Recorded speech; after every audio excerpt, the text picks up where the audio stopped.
वो तो एक वीडियो वायरल हो गया ना, कोई कैंडिडेट के साथ खड़ा था छोटा सा बच्चा, वो कह रहे हैं कि रिटर्न ऑफ कट्टा लेके घूम।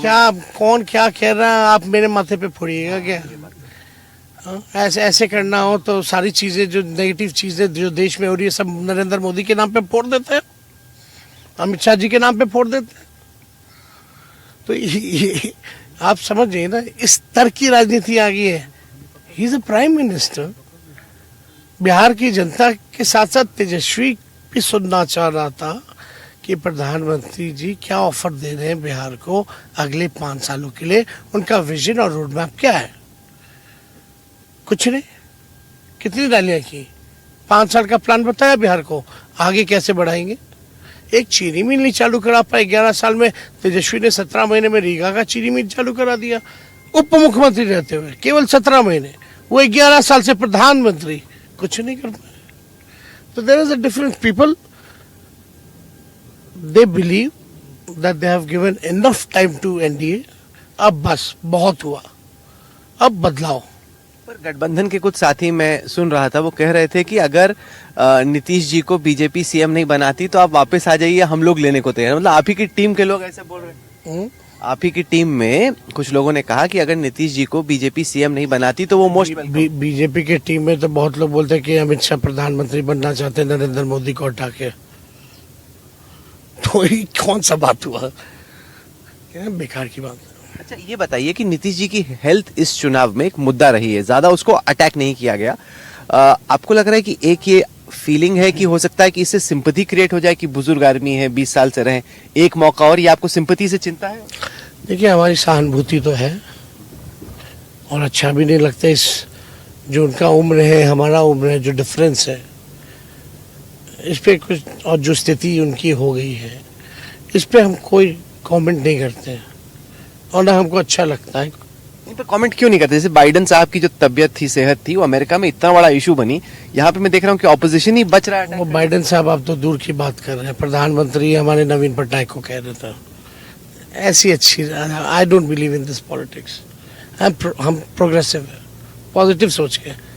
हम किसी के को क्या बताएं, हम अपना प्लान बता रहे हैं ना बिहार को, हम अपनी बात कर रहे हैं, हम बिहार को आगे कैसे ले जाएंगे, हम योजनाएं बता रहे हैं, हम अपना विजन बता रहे हैं, वो काफ़ी है। पर आपने जो विजन दिया उसमें एक बड़ी बात आपने बोली कि हर फैमिली में एक गवर्नमेंट जॉब आप देंगे। उसकी जो मैथ्स है वो कहती कि 12 लाख करोड़ का खर्चा आएगा, जो कि स्टेट बजट का 4 गुना है। अगर आप बहुत कम बेसिक सैलरी भी देते हैं इन एम्प्लॉइज को, ये पैसा आएगा कहाँ से? जो बीजेपी ने जितने अनाउंस किए वो कितना गुना है? बिहार में केवल 10 सरकारी बिल्डिंग का हम बता रहे हैं, और सब छोड़ दीजिए। केवल साफ सफाई, पोछा, बाथरूम करने के लिए आउटसोर्स पे दिया गया है 800 करोड़ रुपए में। फिर भी सफाई नहीं है, पैसे का सही इस्तेमाल नहीं होता। और एकदम पॉसिबल है, हमने स्टडी किया है, अध्ययन किया है, एक्सपर्ट से भी हमने राय ली है और पहले भी हमने डिलीवर किया है। और जो प्रैक्टिकल है, डुएबल है, वो हम करेंगे।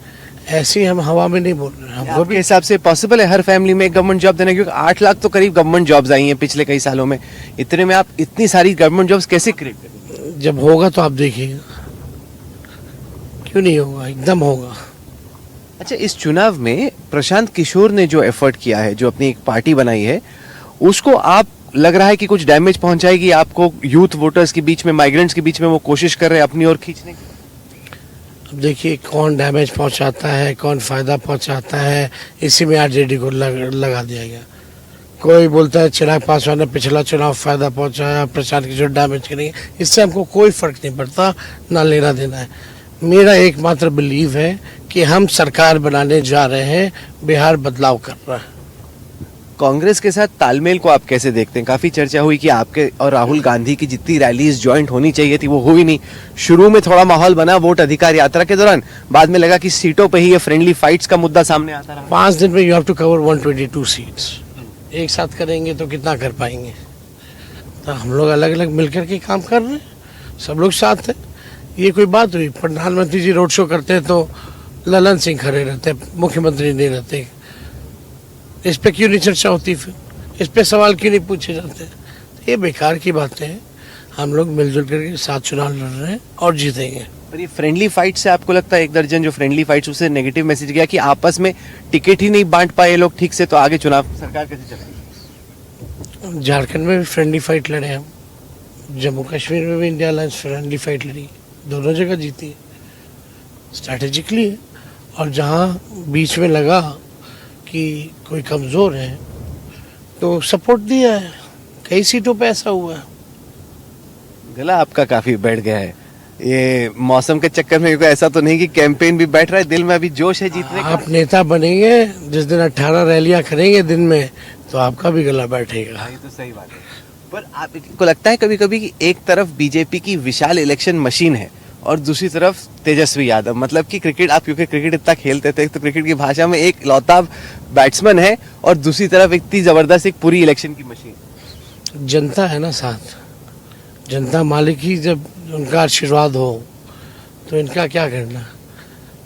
अंग्रेज भी भागे थे, उनके पास क्या क्या नहीं था, लेकिन फिर भी हम सब लोग जो है मुद्दे की बात कर रहे हैं, काम की बात कर रहे हैं, और जनता जिसके साथ खड़ी है वो सबसे बड़ा। ये जो माइग्रेशन के इशू को बड़े तरीके से उठाया गया, कई सारे छठ के लिए युवा जो देश भर में काम करते हैं, आए हैं, वोट डाल के जाएंगे, उनको अट्रैक्ट करने के लिए स्पेसिफिकली आप क्या करेंगे? क्योंकि उनका कहना है कि कई सारे तो आप ही के टाइम पे, आपके पिता के टाइम पे छोड़ के गए। 2005 से 25 जो समझिए कि वो आज 20 साल के हो गए। जब नीतीश जी जब ओथ लिए पहली बार मतलब जब उनका गवर्नमेंट फॉर्म हुआ, एक बार पहले लिए थे तो चला नहीं एक हफ्ता, तो 2005 में जब बने मुख्यमंत्री, अब 25 है, वो फर्स्ट टाइम वोटर्स हो गए, 20 साल के हो गए, और लगातार जो है माइग्रेशन बढ़ रहा है। एक पहल रोकने के लिए एक पॉलिसी या स्ट्रैटेजी आप बता दीजिए जो गवर्नमेंट की रही हो या 11 साल से प्रधानमंत्री जी की रही हो। लोग जो वापस आ रहे हैं उनको भी सोचना चाहिए कि वो बाहर क्यों है। मोदी जी, नीतीश जी के रहते हुए भी बाहर क्यों है, और वो दौर बिहार का वो अलग दौर था, दैट्स अ पास्ट। माइग्रेशन को लेकर के बिहार के लोग, कोई नहीं चाहता कि माइग्रेशन हो, बिहार में काम मिले, सब कुछ मिले, सुख सुविधा मिले। सबसे ज़्यादा माइग्रेशन पढ़ाई के लिए, दवाई के लिए और कमाई के लिए होता है। लेकिन आपको सरकार में जो लोग हैं 20 साल से, उनको इस सवाल का जवाब देना चाहिए। पहले लालू जी की जब सरकार बनी थी तो पुराने गवर्नमेंट को ब्लेम नहीं करते थे, और ना ही तेजस्वी आएगा तो पुरानी गवर्नमेंट को ब्लेम करेगा। हम अपने काम का हिसाब देंगे। आप सॉल्व कैसे करोगे माइग्रेशन के चैलेंज? आपका क्या प्लान? आप एज एन एग्जाम्पल, आप कोटा, पढ़ने वाला बिहारी, पढ़ाने वाला बिहारी, खाना बनाने वाला बिहारी, गार्ड बिहारी, सब कोई बिहारी, केवल इंफ्रास्ट्रक्चर उसका।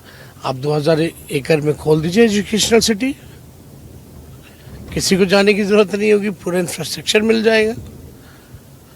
कोचिंग सेंटर्स इतना है, आप दे दीजिए इंडस्ट्री का दर्जा, खूब खोलेंगे।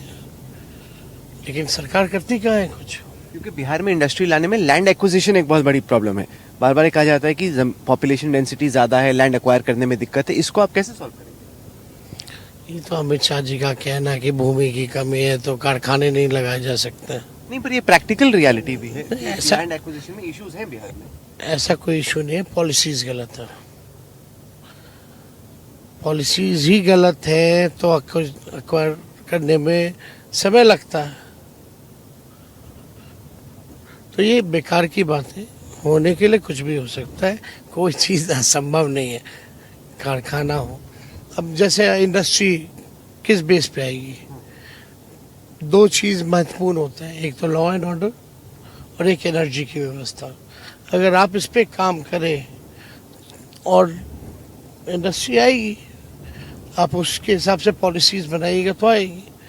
तो नीयत में कमी है ना सरकार की, विल पावर नहीं है, इच्छा शक्ति नहीं है, प्रयास भी नहीं है। आपने कभी नीतीश जी को देखा स्टालिन साहब के जैसा बाहर जाकर के इन्वेस्टमेंट लाते हुए, या चंद्रबाबू नायडू जैसा दिल्ली जाते तो कुछ ना कुछ लाते हैं। नीतीश जी बैठे रहते, कोई मतलब नहीं। और बीजेपी कितने केंद्र मंत्री हैं, बीजेपी को बिहार की वजह से नरेंद्र मोदी जी प्रधानमंत्री बनते हैं, फिर भी ठेंगा। फैक्ट्री गुजरात में, विक्ट्री चाहिए बिहार में। ये जो आखिरी चुनाव है वो सीमांचल में भी हो रहा है, और सीमांचल में पिछली दफा असुद्दीन ओवैसी की पार्टी के कैंडिडेट्स ने आपको काफी चोट पहुंचाई थी। आपको चिंता है कि इस बार भी मुस्लिम वोट फ्रैगमेंट हो सकता है? कोई चोट नहीं पहुंचाई थी, कोई फर्क इस बार पड़ने वाला नहीं है। सीमांचल हो या मगध का इलाका हो, भोजपुरी इलाका हो, मिथिलांचल का इलाका हो, मगही इलाका हो, इस बार हर जगह से लोग जो हैं महागठबंधन के पक्ष में वोट दे रहे हैं, सरकार बना रहे हैं।